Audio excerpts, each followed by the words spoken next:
Breaking news, a leaked transcript of a call between Trump envoy Steve Witkoff and one of Putin's top aides. Witkoff, a real estate lawyer, according to a transcript published by Bloomberg, is quoted advising a senior Kremlin aide last month about how to strike a deal with Trump. And he urges the aide to praise Trump on his Gaza deal as a way to curry favor and get Trump on board. Here's the quote from Witkoff. He says, just reiterate that you congratulate the president on this achievement, that you supported it, that you respect that he is a man of peace, and you're really glad to have seen it happen. Putin's aide replies to Witkoff, I agree with you that he will congratulate. He will say that Mr. Trump is a real peace man and so and so. Well, that's exactly what happened. Putin called Trump 2 days later. That's the day they spoke for 2.5 hours, if you remember. And Trump called that conversation very productive. Well, the following day, Zelensky visited the White House, and that had been sort of set up in the anticipation that Trump was going to provide Ukraine those longer-range missiles.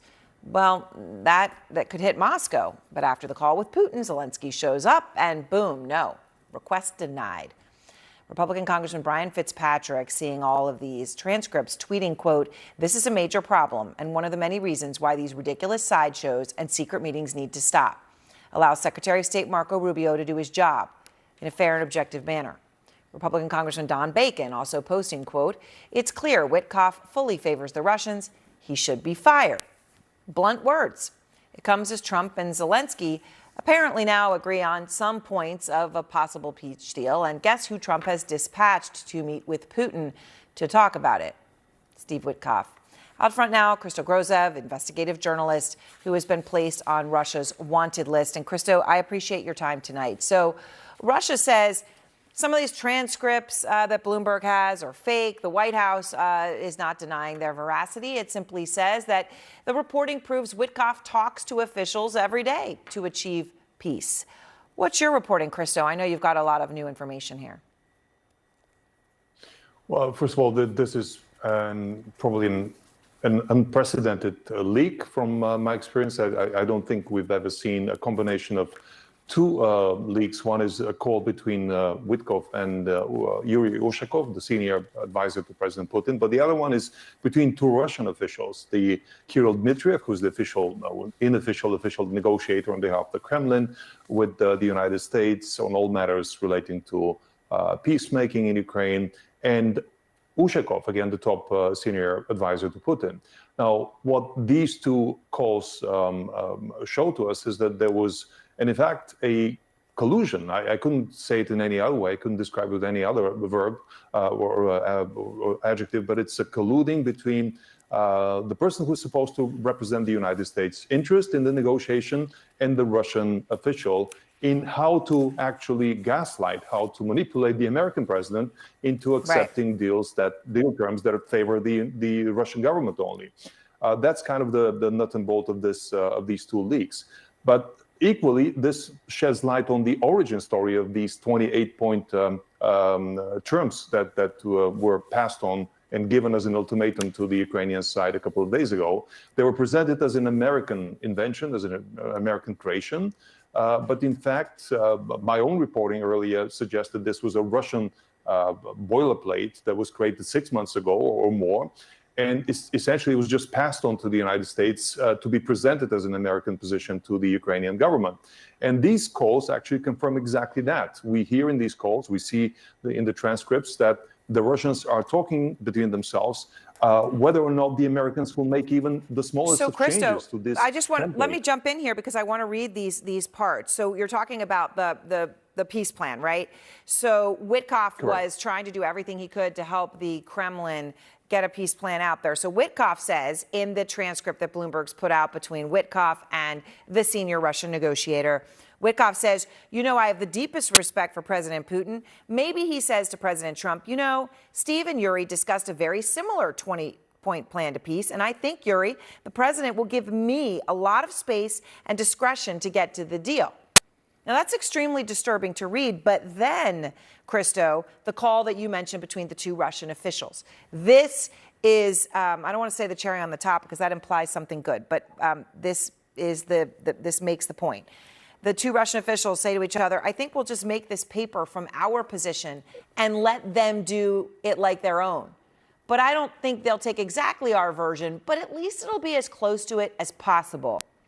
That is what your reporting said, Christo, and then you see this in black and white. This is incredible. Correct. I need to correct a little bit the translation that Bloomberg published, because the real translation of the Russian is, let's give them our version and they'll pretend it's their own. They'll make it as if it's their own. And these are really disturbing words. And they essentially confirm my own finding, which is that much of what we saw in these 28 points reflects something that I saw, that I was read into 6 months ago by a Russian insider who told me this is what we plan to propose to the United States.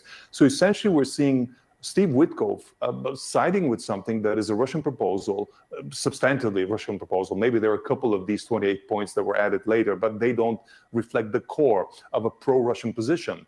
And trying to convince Trump to make him believe that it's his own. It's essentially gaslighting the American president. I don't see it any other way. Well, I mean, there's other words that could be used in the context of what we talked about in our last block, though. I want to be careful with words we use in this context, but it's very disturbing. I am curious because, Christo, you've had this reporting. You've been saying this, right, that there was a Russian plan that matches this one.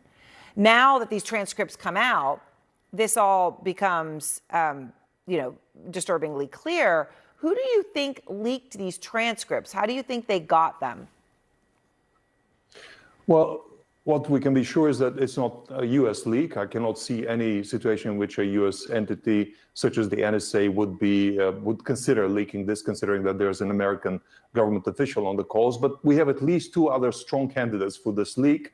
One is any European agency that would be disturbed by hearing this, that they would have been able to see the danger of what they're hearing in case they were tapping this. And the second one would be an actual insider in the Kremlin, one of their intelligence services that are trying to torpedo the peace process or any semblance of the peace process, and there are many of those. But in terms of the feasibility of such a leak, let me just confirm that our previous reporting over 10 years, early in my career at Bellingcat and recently with the Insider and Spiegel, has found hundreds of cases in which government officials, Russian government officials in very sensitive positions, are using regular telephone lines instead of encrypted messengers, just because it's easier for them and they feel that there's impunity for what they're doing. And such regular telephone calls can be intercepted and decrypted by most European agencies. So it's either a European country or the Kremlin or an insider of the Kremlin that leaked this, in my view. All right. So, Christo, Trump was just talking on Air Force One. He just went down to Florida for the Thanksgiving holiday. And he is saying that Russia's making big concessions in all of this. Here's what he just said. Concessions, they're big concessions. They stop fighting and they don't take any more land. What does it say to you that that's how the president of the United States defines a concession? Again, I mean, now that we've seen the transcript, I have to give him the benefit of the doubt that maybe he's hearing a completely irrational version of events, of the universe, from the person that he's tasked with giving him the best read of what the Russians feel about it. If that's coming from Steve Witkoff, maybe Trump really believes that. But in actual fact, none of the points that we saw in the 28-point proposal present any concessions on behalf of Russia. All of that is pro-Russian. Even the one item that was included there that may have appeared to somebody reading it as a Russian compromise, which is the deployment of fighter jets in Poland to protect Ukraine, even that most likely is something that the Russians insisted in order to prevent Ukraine from buying their own fighter jets from European providers, which is something that Russia has been very concerned about. So I do not see a single point that is a concession by Russia. Christo, thank you very much. I'm grateful for your time. Thank you.